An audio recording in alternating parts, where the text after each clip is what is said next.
Hello, and welcome to a review of This is the Police, an indie game by Weappy Studios available on Steam for $15.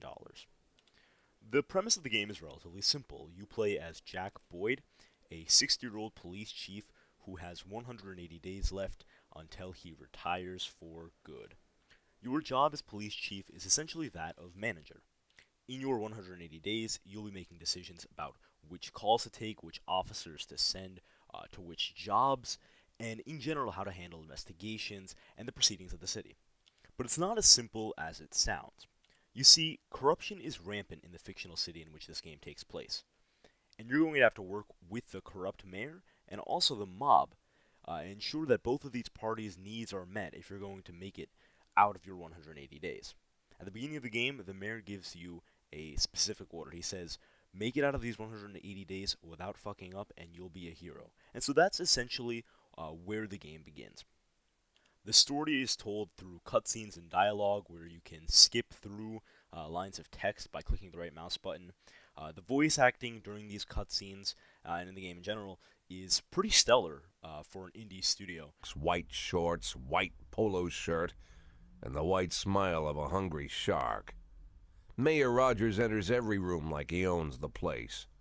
Even the floorboards under his feet sound like they're creaking an apology. And at the same time, the music is also very, very crisp.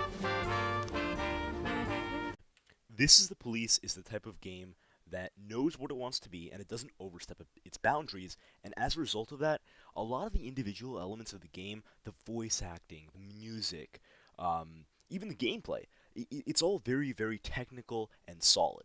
The UI is smooth, sleek, and efficient, and that makes for a rather mesmerizing gameplay experience. And the gameplay here isn't particularly complex, but that's not a bad thing. Each day begins pretty much the same way. You'll look over newspaper headlines, which are based on choices that you make in the game world. You'll click go to work, you'll rev up the car, and before you know it, you're looking at a map of the city, and you're responding to the situations that arise throughout the day. When a crime occurs, you'll see it pop up. Click on it, and you'll be able to select an officer or officers to send to that location. Each of your officers has their own sort of stats, and the main stat here is professionalism.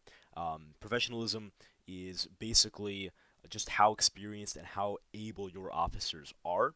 They also have energy, so depending on the crime, you're going to want to send more experienced or less experienced officers. It's a simple game mechanic. They don't go too much further than that in terms of police having their own individual stats and descriptions, but it's enough to work. Sometimes a crime might lead into an investigation, and you'll need to send detectives to figure it out. And here or there, you'll need to deal with the mob and or the mayor. When police officers come back from a crime or a mission, you'll be able to see the results of that mission, whether it was successful or a failure, and that again will also have a direct impact on the game world. I don't have any real gripes with this system of gameplay. It's efficient. You send officers out, they come back. It's exciting in a way because you get to see the results of the decisions that you make in real time. One of the areas where I would criticize the game, however, is that it just lacks action. Essentially, the game presents the main game loop, and that's it. There are no real mini games or shootouts that you'll be involved in. You're making these choices, you're seeing what happens after you make them, and that's effectively it. If you're somebody who likes the aesthetic of this game, if you're somebody who's into the management genre, who is interested in general in police work and in police sort of simulations, then I'm sure that'll be enough for you. The game attempts to add urgency by putting timers in terms of how much time you have to respond to a crime. For instance, you might have 30 seconds, and if your officers aren't back before then, you might just have to let that crime go without doing anything to deal with it. And so, in that sense, it does have an effect on your conscience and your morality as you kind of try to do what's right while also managing the interests of the mayor and the mob and the city and the people. But if you're looking for an action thriller, this honestly isn't it. This game is all about player immersion.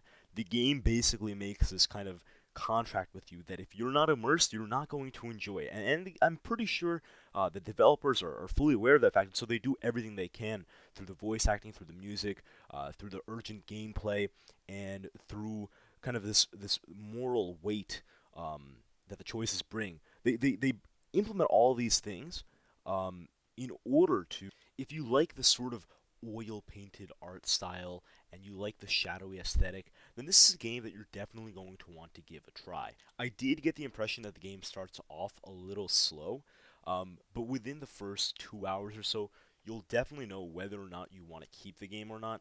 And so, since it's only $15, I would definitely say it's worth a try. And if not, you'll know whether you want to refund it or not almost immediately. Thanks for watching my review of This Is the Police. If you enjoyed, please leave a like and or subscribe. And if you didn't, please leave a comment and let me know why. Thanks.